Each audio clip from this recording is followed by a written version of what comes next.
Thank you very much. It's a great pleasure to be here, and I feel honored to have been invited. And as you know, I'm here not really to tell you about the networked economy. I'm going to talk about the real economy, mostly, and about how emerging markets, or some would say now some emerged markets as well, interact with the developed world, or really the terms North and South also do not seem quite as relevant today, but nonetheless, the broad division between developed and still developing countries and how that plays out. And what I'd like to do is to highlight, first of all, the immediate short-term trends, and then look at the medium-term prospects, because I think that's more important and perhaps more optimistic. But let me give you the bad news first, that is to say the short-run trends, what's likely to happen in the immediate future. I think the first point we have to note is that a lot of the talk about decoupling was overplayed, that in fact, the world is not decoupled. The developing economies are not yet separated from what's going on in the global north. And as you can see over here, output growth rates are still broadly moving in tandem. Of course, the developing countries are growing faster. That's the yellow line on top. But nonetheless, the trends tend to follow what is happening in the developed economies, which is the blue line at the bottom. So when there's a slump in the north, there is a slump in the south. When the US sneezes, all of us still catch cold. And this is something that's important to remember because there is a widespread perception that somehow we have decoupled and that China is the new growth pole. It's important to remember that China as a growth pole has still been heavily dependent on the north as the ultimate source of demand. And it is drawing in others in a sort of complicated global value chain, but that global value chain is still dependent to a significant extent, a lesser extent, but still significant, on demand in the north. Now, the other, if you like, short-term bad news is that many of the emerging markets are actually slowing down right now. And as you can see, these are the BRICS. Everybody talks about the BRICS. I'm going to argue that we should look beyond the BRICS, but let's look for now at the BRICS because they are still the dominant part of global developing country output. And as you can see, there is a relative slowdown in growth rates. Now, you would argue that 8% growth is nothing to be ashamed of in China, and that currently they're expecting 7.4%, that many countries would be delighted to get that kind of growth. But in an economy that has been so based on accumulation, where investment rates are still half of GDP, this is actually a significant slowdown. It does make a difference. And as you will see, all the others are also experiencing a relative slowdown. 2014 is a projection. And in fact, it's an optimistic projection. It doesn't follow that this is going to happen, actually. But what you will see is that, in fact, there is a slowdown that is quite marked in some countries. There is an expectation of improvement, but not a huge improvement in all of these. Why is that?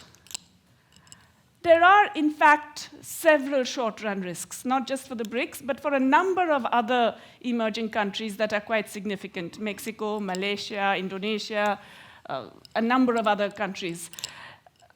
The first is something that has been talked about a lot, the tapering and the implications of the tapering of the US Federal Reserve. In other words, we've had a period of extraordinary monetary policy in the US. Policies that have released a huge amount of liquidity globally, and that liquidity has done all kinds of things. It has entered a number of developing country markets. It has also entered commodity markets, creating little bubbles wherever it goes. But definitely it has led to a period of, shall we say, largesse in the global capital markets. That largesse is now coming down. It's no longer the case that you're going to get the same kind of excessively accommodating monetary policy. Even if the tapering is slow, even if the interest rate rise is not as much as being predicted, you will still get a reduction in those extraordinary policies, which in turn means that you can easily have the possibility of short-run disorderly adjustment in many of these countries. What do I mean by short-run disorderly adjustment? We already saw this in the middle of 2013, about 8 months ago when Mr. Bernanke of the US Fed announced that he was thinking of tapering. He didn't actually do anything. He just announced he was thinking of doing it. And that already led to significant capital flight in a number of developing countries, my own and a number of others, which led to dramatic depreciations of currency, which led in some cases to significant balance of payments problems. Already we find that these have not really recovered. In other words, many developing countries are now facing a shortage of foreign exchange, which they had almost forgotten existed, which we had almost thought that we no longer have as a problem. That's one of the policies. That's one of the potential problems. But there is another which has to do more with the internal concerns. And this is that part of the fact of these significant capital inflows is that they were also associated with domestic easing of policies, both monetary and financial, so that many emerging economies have actually experienced booms in the real estate sector, in other asset markets, in the stock market. And this has actually been associated with two kinds of mismatch. A maturity mismatch in terms of the debts that have been taken on. So many companies in all these countries have taken on short-term debts for long-term investments, and this is likely to become more and more of a problem.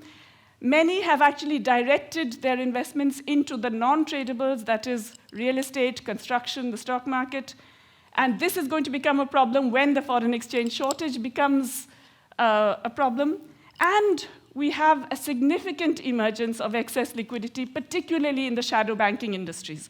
People talk about shadow banking in China, but there's a lot of concern about shadow banking in a number of developing countries, not just India, but also Brazil, South Africa, and so on. And this, of course, generates fears of financial instability. In the last 6 years, we've had a lot of volatility in food and fuel markets. Now, this part of this has, of course, been related to short-run supply and demand differences, but a lot of it has been related to financial involvement in these markets, particularly in commodity futures market. This financial involvement, again, was driven by the extraordinary monetary policies.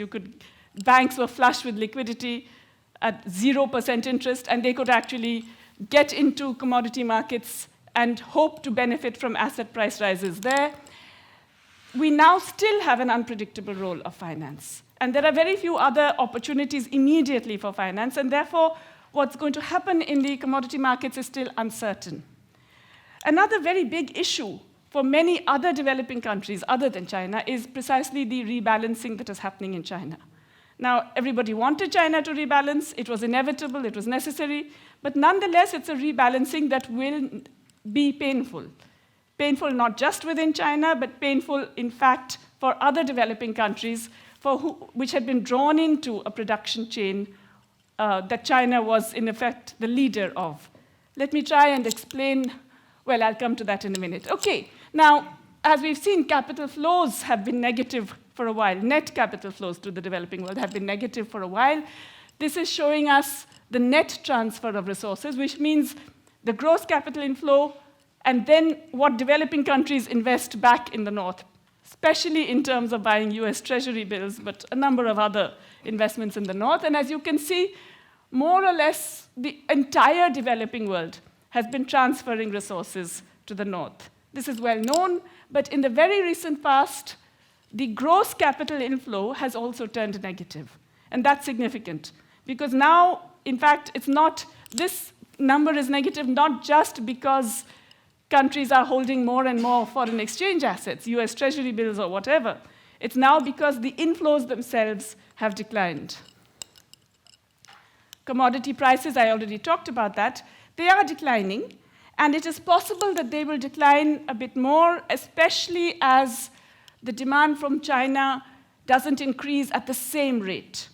Okay, so it is possible that we will see a stability in commodity prices, but the potential volatility remains, and I would highlight that these are annual averages.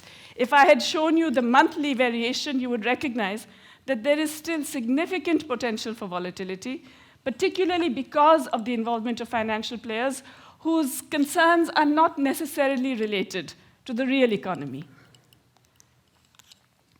the big thing that everybody has noticed, and it's no surprise really, is that southern interactions are much greater than before.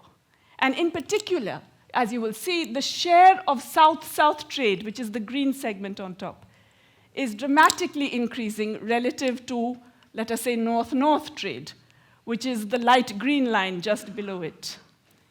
So clearly, there is much more economic interaction in terms of trade between the countries of the South. I mentioned to you that some of it was driven by the fact that the final demand still came from the North. But some of that is changing. And that is changing particularly as China rebalances as well. But please also note that North-South trade, which is the bottom line here, is stagnant as a share. That is, northern exports to the South is relatively stagnant. The one that's increasing is southern exports to the North as a share of global trade. No real surprises. I think everybody is aware of this particular tendency. What's important, though, is that, in fact, the rate of growth of trade, if you look at the import side, suggests that there is going to be a slowdown. In general, there's a deceleration. As you can see, it's a significant deceleration compared to the boom years of the early 2000s. But even in the last year, other than East Asia and Africa, imports are decelerating everywhere. Some of it is because of balance of payments constraint. Some of it is not because necessarily there is less demand, but because more and more countries are facing balance of payments constraints. You do find that there is a deceleration, and that has implications. Why? Well, essentially now, more than for a long time, southern imports now depend on financing. For about 15 years, in fact, southern imports have not depended on financing. For about 15 years, there was, as I said, an excess of liquidity swishing around in the global economy. And this really, in fact, meant that developing countries, despite receiving vast amounts of capital inflow, were still in the net sending resources back to the north, and nonetheless increasing imports. This is likely to come down. And we're not going to get a situation where imports from a large number of developing countries are easy in the absence of external financing because of the balance of payments constraints that are emerging. So clearly, it's essential to have stable financing for development. Now, it's true that China has actually been playing a big role in this. If you look, for example, at Chinese investments in Africa, they are about 7 times the total amount of European all flows, all capital flows to Africa. So clearly, China has been playing a very, very significant role through foreign aid, through export-import loans, through direct foreign investment, through loans, a number of other ways. And it's going to be, I would argue, even more significant in the future because the last time I spoke to the director of the Exim Bank in China, he argued that they have plans to double their investments in the developing world. Also, we find the role of regional banks becoming more and more significant. I would mention that many of the development banks in some of the big countries, the Chinese Development Bank, the Brazilian Development Bank, and a number of others, also now have regional aspirations. But in addition, we have seen the emergence of several regional banks and attempts to put together banks. There is a plan for a BRICS bank, for example, which are also going to become more prominent. China rebalancing. Now, in fact, across the world, you will find hardly any developing country in which China is now not the major trading partner. China dominates across all the developing world in terms of being the largest trading partner, including in India, and certainly across all its neighbors in Asia, but also in Latin America, also in Africa, everywhere. But as the Chinese government itself begins to encourage this shift away from investment towards domestic consumption and away from net exports towards, in fact, a reduction of that net exports, which is already quite advanced. There is already a significant decline in net exports in China. In fact, in China now they're talking about the possibilities of a trade deficit emerging in the next few years. So there is already a significant shift. This is necessarily going to change the way in which developing countries are integrated through China into the rest of the world. Because of the fact that these value chains, this production relocation that has occurred, has been driven so much by China at the apex. This is going to change the way other developing countries also have to interact. Of course, it will affect Chinese imports. For example, iron ore, copper, machinery, electrical goods, all of which are very critical for many of the export industries. But we have to remember that China is still, in fact, quite a major consumer of all of these goods in terms of its domestic expansion. A large part of infrastructure plans are still to be realized, so they're still in the process of developing many of these. Urbanization, which is still very much an ongoing process in China, will necessarily also keep demand for these relatively high.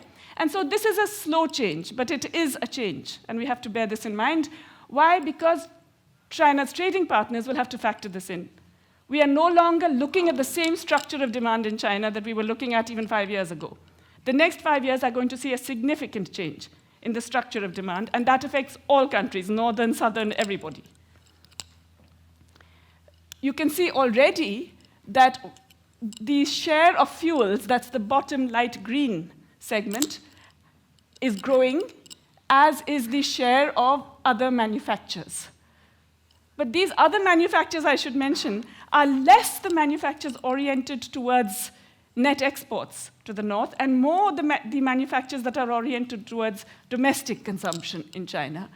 And of course, a whole range of other things are actually, therefore, declining, particularly the electrical and electronic goods components, which was very much part of this broader net export to the north. The other big change that has happened in global trade, and again, it's something everyone knows really, is in services. There is a huge expansion of services in relative to almost everything. That is to say, in gross exports, it's now more than 1/5.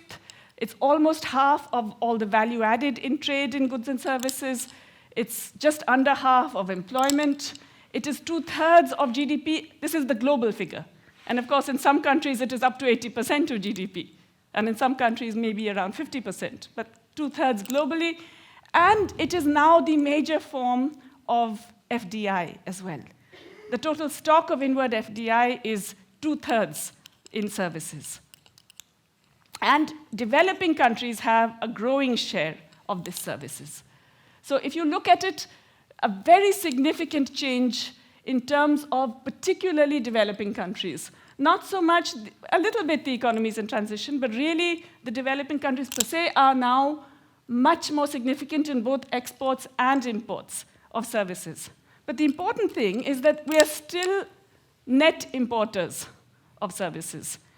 And I want to highlight this, that we are still not the net providers of services. We are definitely importers. Even India, which everyone sees as this service-driven economy, we are close to a trade balance, and we may well even have a trade deficit in services quite soon. Even in software, we no longer have a very robust trade surplus. It is coming down. So clearly, in fact, we are net importers of services, and this may persist for some time. And this is worth remembering in terms of the potentials. Export growth, it's very obvious, continues to be strong, and well, it should make you happy that the fastest growing is, of course, the ICT services, the computers and software and information technology, which is the gray line on top. But travel services, which are increasingly ICT-powered, have also grown very dramatically and are becoming more significant.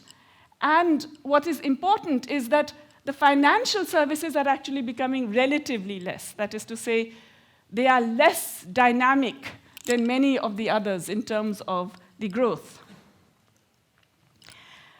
So, I want to highlight that it's not just the short term. The short term, I told you, has problems. It's very clear that we are looking at 2 or 3 years of potentially unstable and volatile growth across these emerging countries. And it's not just confined to the BRICS. You find many similar countries, South Korea, Indonesia, Vietnam in Asia, but Mexico, a number of other countries, and Nigeria. You find across the regions that there is going to be a period of instability. But the medium-term prospects are still, I would say, very buoyant and very positive. The obvious one, the thing that originated the term BRICS. When Jim O'Neill of Goldman Sachs identified these 4 countries, it was on the basis of a demographic advantage. It was on the basis of a predominantly young population in which the dependency ratios would fall over time. And that would generate more working people and therefore more growth. That demographic advantage still persists. And not only do many of these countries have more young people, but they also have increasing levels of education. Now, there's a long way to go. But nonetheless, even a small increase in the percentage of educated people, given the numbers involved, generates very, very large numbers in terms of absolute number. Let me give you an example. In India, we have still, we're way behind in terms of education. We really have not provided education to most of our people, and tertiary education is still really poor. And we have enrollment ratios of less than 20% in tertiary education. Even so, we are likely to get about 60 million more people, young people, with tertiary education in the next few years. That's a lot, right? 60 million is not exactly a small number. So the demographic advantage is still significant. And it's, of course, obvious that we have potentially very large internal markets. Sometimes not just potentially, sometimes already they are large internally. But I would argue that the main reason why you're going to see the growth is because there's still so much to be done. There is still such a huge requirement for infrastructure. Perhaps not so much in China, where they have, I would argue, to some extent even overinvested. But there, too, the phenomenon of urbanization is going to generate more and more infrastructure investment. But certainly, if you look at any of the other major emerging markets, you will find that there are massive requirements in terms of transport infrastructure, particularly energy infrastructure. It is hugely underprovided in the developing world. In India, 40% of the rural population still doesn't have electricity in their homes. So that's the kind of gap that still remains to be met. Water is a very underestimated area. But in many countries, we see massive water shortages emerging. We see huge inadequacies in terms of urban and peri-urban water supply. And it's an area where huge investments are required in various things, not just in the provision and piped water supply, but in water treatment, in a whole range of things. So obviously, there is this huge potential that will have to be met. Even with slowing growth, these are investments that are going to be required. Then, of course, there's the fact that we need to do this now with cleaner and greener technologies. We can no longer use the earlier technologies. We have to actually engage with technologies that enable more sustainable use of resources, less climate change, and in that, necessarily, we will also have to change the investment pattern, the production pattern, the consumption pattern. All of this requires change. It requires a rethinking of how we plan our cities and towns. It requires a rethinking of migration patterns, a whole range of things. And of course, the other huge area is the requirement of social services, especially because we do not yet have universal access. And this is across even some of the more developed of these developing countries. We do not have universal access to what many here in Europe would take as absolutely for granted public services, social services in general, and that in turn requires huge investments, but it has to be done with using new technologies, using ways that are still feasible and possible so that we can do it cheaper, we can do it more effectively, we can do it responding to different geographical terrain, all of that. And clearly, everything I've said will tell you that that means there's a huge potential for ICT. I'm just mentioning some of the areas in which I think the potential for ICT is absolutely enormous in the developing world. The first is health services. Particularly, I think I mentioned the fact that we have an inadequate supply of professionals. Some of it requires direct physical care, some of it doesn't. Some of it requires knowledge, some of it requires, let us say, a second opinion to be had through digital means. Some of it requires a range of education about healthcare practices that can be transmitted in different ways. Similarly with education.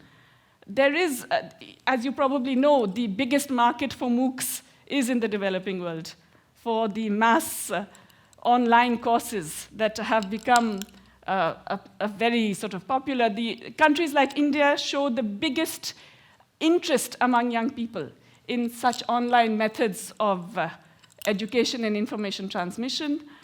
Banking, we are very underbanked. In India, only about 20% of the population still has access to banking services. Massive potential for expansion in banking. And of course, massive potential for ICT, particularly in mobile telephony, I would argue, and the use of that for expanding banking services. Translation is something that I think has been underestimated, the requirement for translation in the developing world. And I think we were discussing this in lunch. At lunch, India has 22 major languages, just as an example, okay? That means also with different scripts. About 200 minor languages, that means including the same script, and several thousand dialects. We have very, very poor and inadequate translation. Some of this is really not feasible to do quickly just through the traditional methods. Some of it, in fact, will require more sophisticated machine translation and many other kinds of things. We really do underestimate the requirements of translation in the developing world, and I think it's a huge area for potential advance.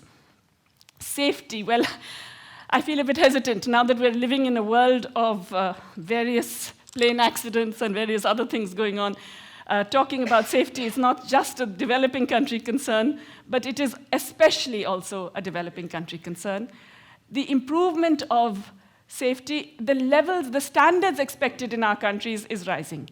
We are no longer satisfied with the earlier, shall we say, low-level equilibrium in terms of safety of our processes and our activities, and we require higher levels, which in turn means more investment and more knowledge and more transmission of that knowledge. And of course, maintenance and repair, it's a hugely under-ignored area. We're often very good at building things and terrible at maintaining them. And many countries are beginning to realize this, and are beginning to realize that it's worth spending more on the maintenance and repair, which in turn can be done with more sophisticated methods. Now, what are the lessons from the recent growth? And this I'm going to step beyond just the opportunities for the medium term towards what's really happened in the last, let us say, 5 or 6 years. And I think there are a couple of lessons which we cannot ignore. The first is inequality. We really cannot ignore it anymore. Not only because it has led to regime change in a number of countries, and it's creating social upheavals in a number of others. The Indian elections are a hugely uncertain thing going on right now, process going on right now, which is driven by the fact that there is, in fact, a lot of rising inequality and rising resentment about this. But it's also now economically dysfunctional. It's created narrow domestic markets where there's a huge potential for broad ones. It's created political reactions to private employers, to investment, to a whole range of things which impede economic growth. So, in fact, future strategies have got to recognize the huge significance of inequality, the lack of social acceptance of inequality, and the need to do something about it. I think that's absolutely evident. The other thing that is also clear, it's definitely the case in India, but it's also the case in Brazil, it's the case in Kenya, it's the case in Nigeria, it's the case in China, that societies are no longer willing to tolerate the extraction of natural resources which they see as unfair, unjust, coercive, disruptive, displacing. In other words, we can't rely on earlier strategies of natural resource extraction, which meant that you could displace huge numbers of people, that you could mine in areas that meant that local communities lost their land, et cetera, et cetera. So this, in turn, the backlash from this has already been felt in India. A huge number of coal mining contracts have simply been stopped by the Supreme Court. In Brazil, you're finding that a whole lot of potentially planned investments in the Amazon have been stopped, and so on. So we really have to recognize that this is no longer acceptable. We have to think of more feasible and sustainable ways of extracting natural resources that are also socially accepted. I would argue that for most of the developing countries, not so much China, but the others, public investment in infrastructure is still key, and it is still inadequate. We were hearing a little while ago about how one of your companies is not able to invest. I'm very sad about that myself, in gelaterias in India because of the absence of refrigeration and ensured power supply and so on. But that's just a minor example. Clearly, the absence of basic infrastructure is a major impediment to growth, and this can only be delivered by public investment. In India, we've been trying the public-private partnerships for a decade now. It hasn't worked. It hasn't delivered even 20% of what was anticipated. Also, as we are discovering to our sorrow, these short-lived asset bubbles give you a temporary euphoria. They give you a sense of dynamism which is not sustainable. So you can get an asset bubble driven by capital inflow that gives you, a real estate boom, a construction boom, a stock market boom, but it can end in tears. And it can end in tears, particularly if it shifts the incentives in the economy away from tradables to non-tradables, makes it harder for the real investment, makes it harder for the infrastructure growth, and all of that. And of course, it's true that we need much more financial engagement. But I would argue that in most of our countries, it has to be a widening of financial markets. That is to say, financial inclusion of more and more people. I already told you about India, where it's only 1/5 of the population that has access to institutional finance, but a number of other countries. We need to widen the access, not necessarily to deepen it. And that's really because deepening sometimes involves financial pyramiding, financial sophistication that is just an effective way of disguising risk rather than getting rid of it. So we need to be a bit careful about the nature of the expansion of finance that we are thinking of. So what do we require then from the global system? What do most emerging countries need from the global system? Well, the first thing is, I would argue, policy space. Why? Because, and that policy space has actually got restricted in the last decade or so for food security, for fiscal policy, for industrial policy and innovation, for various reasons. Some of it has to do with the multilateral trading regime. A lot more has to do with investment regimes and free trade agreements, bilateral investment agreements, and so on, that inhibit the ability to tax, to spend in necessary areas. In other words, we must have more public investment in infrastructure. You have to raise the money for that somehow or the other. So you need to be able to tax where necessary. You cannot be impeded by global regimes or bilateral regimes that prevent you from doing that. It's kind of obvious why we need the stability of financial markets. I don't have to say that in Europe, I'm sure. Everybody needs stability in financial markets, but maybe we need it even more than others do, because we are so dramatically affected by short-term wins that it has potentially devastating effects on future growth, not just on the immediate short run. And of course, that means that ideally, we would like some genuine international macro policy coordination. We were all hoping the G20 would deliver it. It hasn't so far, except for that one brief phase in April 2009.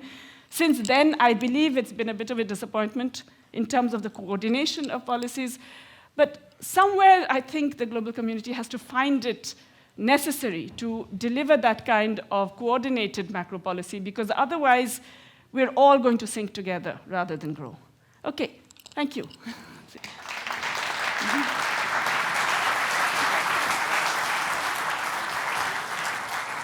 Innanzitutto volevo ringraziare la professoressa Ghosh per il suo interessantissimo intervento. Allora, l'idea adesso sarebbe quella di utilizzare la possibilità che abbiamo di avere un cartografo di questo genere che ci può dire come potrebbe essere il nostro futuro per fare delle domande. La prima la faccio io. Professoressa, lei già mi sente? Sentire sì, ma tradurre è diverso. Però gliela faccio in inglese se vuole. Mi dica lei. Mi sente? La traducono? Le dicono tutto? C'è un momento di impasse. Intanto gliela faccio in inglese, è la stessa cosa. It's okay? I'm getting... Can she say something? Posso dire qualcosa? Se la traduttrice può intanto dire qualcosa... Sì. Comunque qua siamo tutti, più o meno ce la dovremmo cavare con la lingua inglese, però. My first question is, we are all sure about we are interested in the emerging markets. Yes. But are the emerging markets interested in us? Yeah, I think I already mentioned that we can't really afford to ignore the developed world. It's still very hugely significant. Even in China, if you look at the gross trade patterns, something like 40% of exports are still going to the developed world. But and it seems like that is a small and declining share, and it's less than half, so how does it matter? You look at the net demand. That is to say, if you extract from the production chain part, and you find that 80% of net exports are going to the US, the United States, and very small amount to Japan. So that's, I would say, significant. It means that we cannot afford to ignore the developed world. And of course, we can't afford to ignore the developed world anyway because of, as I mentioned, the global financial markets. When Mr. Bernanke says something and now Ms. Yellen says something, all of us are catching not just cold but pneumonia. So we have no choice but to care about what is happening in the north. C'è qualche domanda dal pubblico? There's no question. Are you afraid? No, eccola lì. Castelli, io sapevo che su di lei potevo contare. Andrea, this is not working. La domanda è su quale canale c'è la traduzione, anche se Castelli sicuramente la farà in inglese. Sul quinto c'è inglese e italiano. Prego. Yes. Okay, got it, yes.